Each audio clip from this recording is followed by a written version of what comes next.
Hi అండి. ఈరోజు మనము లాస్ట్ వీడియోలో మనము రక్తపోటు గురించి చెప్పుకున్నాము. సో దాన్ని ఇప్పుడు కొంచెం కంటిన్యూ చేద్దాము. అయితే మనకి WHO అంటే వరల్డ్ హెల్త్ ఆర్గనైజేషన్ చెప్పిన దాని ప్రకారము, వాళ్ళ యొక్క రిపోర్ట్ ప్రకారము మన ఇండియాలో 30.7% పాపులేషన్ హైపర్ టెన్షన్తో బాధపడుతున్నారు. అంటే ప్రతి ముగ్గురిలో ఒకళ్ళకి హైపర్ టెన్షన్ ఉందండి. అంటే ఎంత వేగంగా ఇది విస్తరిస్తుందో మనం ఒక్కసారి అర్థం చేసుకుందాం. సో మరి హైపర్ టెన్షన్ గురించి ఎటువంటి జాగ్రత్తలు తీసుకోవాలి అవన్నీ కూడా లాస్ట్ వీడియోలో తెలుసుకున్నాము. ఇంకా కొన్ని విషయాలు చర్చించుకుందాం. అయితే ఇప్పుడు మన భగవాన్ శ్రీ సత్యసాయి బాబా వారు ఆయన యొక్క ఆధ్యాత్మిక ప్రసంగాల్లో చాలాసార్లు హెల్త్ గురించి మనకి చిన్న చిన్న చిట్కాలు చెప్తూ ఉంటారు. సో దానిలో ఒక భాగంగా ఆయన చెప్పిన దాని గురించి మనం ఒక్కసారి డిస్కషన్ చేసుకుందాము. ఏంటి అంటే మనము ఈ గుండె జబ్బులు, గుండెపోటులు ముఖ్యంగా దేనివల్ల వస్తున్నాయి అంటే హర్రీ, వర్రీ, కర్రీ. సో మరి హర్రీ అంటే ఏంటి, వర్రీ అంటే ఏంటి, కర్రీ అంటే ఏంటి అనేది మనం ఒక్కసారి తెలుసుకుందాం. హర్రీ అంటే ఏంటి? తొందరపడతనం. అంటే ఇప్పుడు జనరల్గా మనము ఏం చేస్తాము, ప్రతి చిన్న విషయానికి ఈవెన్ మాట్లాడేటప్పుడు కూడా ఒక్కసారి కూడా ఆలోచించకుండా మనం నిర్ణయం తీసేసుకుంటాము, తర్వాత చాలా బాధపడతాము. అదేవిధంగా ఆహార విషయంలో తీసుకుంటే తొందరపడతనం ఎక్కడొస్తుంది? మనకు ఆఫీస్ టైం అయిపోయిందనో, స్కూల్ టైం అయిపోయిందనో, కాలేజ్ టైం అయిపోయిందని చెప్పేసి మనము చాలా హర్రీగా తొందరగా తినేయడం జరుగుతుంది. సో మరి ఆ విధంగా ఆహారం తీసుకోవడం వల్ల ఏమవుతుంది, మనకి నోట్లో లాలాజలం ఉత్పత్తి అవ్వదు. అంటే టైలిన్ అనే ఎంజైమ్ రాదు. మరి లోపల జఠర రసాలు, డైజెస్టివ్ జ్యూసెస్ ఉత్పత్తి కావు. సో దానివల్ల మనం తీసుకున్న ఆహారము సరిగా జీర్ణం కాదు. ఎప్పుడైతే మనం ఆహారం ప్రశాంతంగా తీసుకుంటామో జీర్ణరసాలు మంచిగా వృద్ధి అవుతాయి, అది రక్తంలాగా మన ఆహారము కన్వర్ట్ అవుతుంది. సో దానివల్ల మనకి ఎటువంటి రోగాలు రావు. కానీ ఇప్పుడు ఏం చేస్తున్నాం, చాలా హర్రీ అయిపోతుంది. సో ఈ కంగారు లేని వాళ్ళు ఏం చేస్తున్నారు, టీవీల ముందు కూర్చుంటున్నారు. మరి టీవీల ముందు కూర్చోవడం వల్ల ఏం చేస్తున్నారు, చాలా వాళ్ళు ఏం తింటున్నారో కూడా వాళ్ళకి తెలియట్లేదు.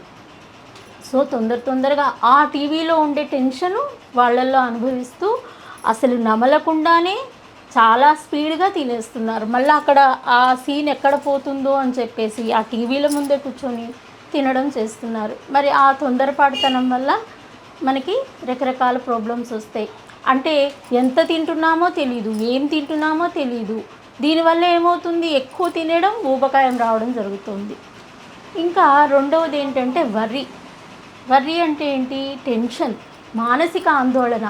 ప్రతి చిన్న దానికి టెన్షన్ పడిపోవడం, మనకి అంటే పాజిటివ్నెస్ లేకపోవడం అన్నమాట. అంటే ఇప్పుడు సపోజ్ రోగాల విషయంలోనే తీసుకోండి. మనం ఎట్లా ఉంటుందంటే ఎవరికన్నా ఏదన్నా ప్రాబ్లం వస్తే అయ్యో నాకు కూడా గుండెపోటు వస్తుందేమో, అయ్యో నాకు కూడా క్యాన్సర్ వస్తుందేమో, అట్లా అవతల వాళ్ళని చూసి మన సంకల్పాలు ఆ విధంగా చేసుకుంటున్నాం. సో పాజిటివ్నెస్ ఉండట్లేదు. సో దానివల్ల ఆ సంకల్పాల వల్ల మనకు అనుకోకుండానే ఆ రోగాలు అటాక్ అవుతాయి. అది మనం ఏదో అది సిల్లీగా అనిపిస్తుంది. కానీ సపోజ్ మనము ఒక పైన కాక్రోచ్ తిరుగుతోంది అనుకోండి, అది నా మీద పడుతుందేమో అనుకుంటే తప్పకుండా పడుతుంది. అదేవిధంగా ప్రతి చిన్నదానికి టెన్షన్ పడితే తప్పకుండా ఆ రోగం ఇంకా పెరుగుతుంది. కాబట్టి ఈ వర్రీస్, ఈ టెన్షన్ పోవాలి అంటే ఏం చేయాలి, మనము లాస్ట్ వీడియోలో చెప్పుకున్నాం. ప్రశాంతంగా ఉండాలి, మెడిటేషన్ చేయాలి. ఈ మెడిటేషన్లో కూడా నాకు ఎటువంటి రోగాలు లేవు, నేను చాలా ఆరోగ్యంగా ఉన్నాను అనే సంకల్పాన్ని కలగజేసుకుంటే మనకి ఉన్న రోగాలు పోతాయి, లేని రోగాలు రావు. ఎవరికో ఏదో అయిందని చెప్పేసి మనము మానసిక ఆందోళన పడకూడదు. సో అయ్యో అలా అయిపోయిందే, నాకు ఇట్లా అయిపోతుందేమో అనుకుంటే అవేమీ తగ్గవు. మనం ఎప్పుడైతే పాజిటివ్ సంకల్పాలతో ఉన్నామో, ఎప్పుడైతే మన ఆరోగ్యం బాగుంది అని మెడిటేట్ చేసుకుంటామో ఆటోమేటిక్గా మనకి రోగాలన్నీ కూడా తగ్గిపోయి ఆరోగ్యంగా ఉంటాం. ఇంకా మూడవది ఏంటి అంటే కర్రీ అనేది మీ అందరికీ తెలుసు. ప్రతిరోజు మనం తీసుకునే ఆహారంలో మనం వండుకునే కూర చాలా ప్రాముఖ్యత ఉంటుంది. మరి ఆ కూరలు ఎలా ఉండాలి, మనము చాలా ఈ రోజుల్లో ఎలా తింటున్నారు, చాలా స్పైసీగా తింటున్నారు. కారము, ఉప్పు, పులుపు ఇవన్నీ ఎక్కువ ఉంటే ఇప్పుడు మరి ఆధ్యాత్మికంగా చెప్పేదాన్ని బట్టి కూడా చూస్తే మన ఆహారాలు 3 రకాలుగా ఉంటాయి. ఒకటి సాత్వికము, రాజసికము, తామసికము. ఎప్పుడైతే మనము చక్కగా మనము డాష్ డైట్‌లో చెప్పారు కదా! లాస్ట్ వీడియోలో దాంట్లో చెప్పినట్టు తృణధాన్యాలు, పళ్ళు, కూరగాయలు, నట్స్, సీడ్స్ అవి ఎక్కువగా తీసుకుంటాము. పాలు, మీగడ తీసిన పాలు, వెన్న అట్లాంటివి తీసుకోవడం వల్ల మనకి సాత్విక ఆహారం అనమాట. దానివల్ల మనకి ఎటువంటి రోగాలు రావు. ఏదైనా అతి సర్వత్ర వచ్చేది. అది సాత్విక ఆహారం మంచిది కదా అని అది అతిగా తిన్నా మనకి ప్రమాదమే. కాబట్టి మన వయస్సును బట్టి, మనం చేసే శ్రమను బట్టి మన ఆహారము నియంత్రించుకోవాలి. ఏదైనా మితంగా తీసుకోవాలి. ఇంకా ఇప్పుడు ఇందాక చెప్పుకున్నాం కదా, ఉప్పు, పులుపు, కారాలు ఇవన్నీ ఎక్కువ తీసుకుంటే మనం ఇప్పుడు చెప్పుకున్న రక్తపోటు, ఈ గుండె జబ్బులు ఇవన్నీ కూడా విపరీతంగా వస్తాయి అన్నమాట. అది రాజసిక ఆహారం.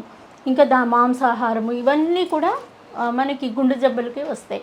తర్వాత మూడవది తామసిక ఆహారం. తామసిక ఆహారం అంటే ఇప్పుడు మనం రాత్రి వండుకుంటాం, అయ్యో వేస్ట్ అయిపోవడం ఎందుకని మర్నాడు తినడం.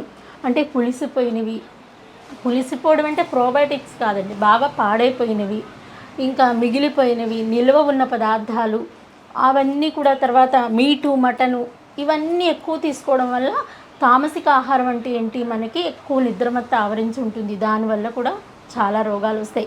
మనకి గుండె జబ్బులు, గుండెపోట్లు ఇవన్నీ పోవాలి అంటే, మన హైపర్ టెన్షన్ కంట్రోల్ ఉండాలి అంటే సాత్విక ఆహారము అంటే ఇందాక చెప్పుకున్నాం కదండి, అవన్నీ తీసుకుంటే మనకి ఉప్పు తగ్గించి నూనె ప్రాసెస్డ్ ఫుడ్స్ తీసుకోకుండా ఫ్రెష్ ఫ్రూట్స్, వెజిటబుల్స్, పళ్ళు, కూరగాయలు ఇవన్నీ కూడా తృణధాన్యాలు ఇవన్నీ మన ఆహారంలో తీసుకుంటే మనకి ఎటువంటి రోగాలు రావు. Thank you.